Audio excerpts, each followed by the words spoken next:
Doctor সাহেব, প্রস্রাবের সময় খুব ফেনা হচ্ছে, এটা কি স্বাভাবিক? এটি প্রস্রাবে প্রোটিন যাওয়ার লক্ষণ হতে পারে। দ্রুত কিডনি পরীক্ষা করান।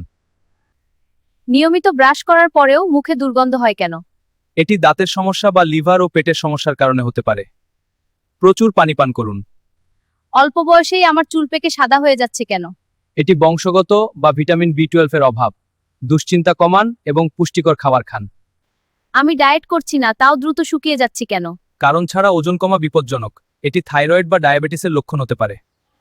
প্রচুর পানি খাওয়ার পরেও মুখ শুকিয়ে কাঠ হয়ে থাকে কেন?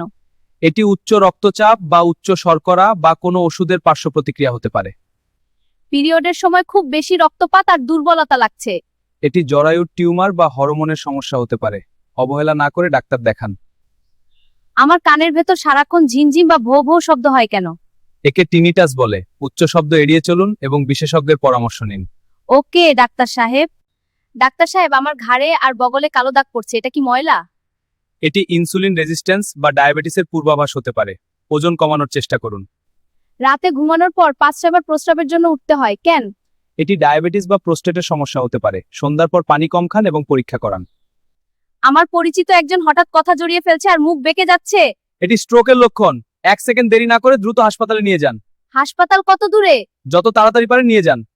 ডাক্তার সাহেব, ইদানিং খুব পেট ভাল লাগে আর ফ্যাটি লিভার ধরা পড়েছে।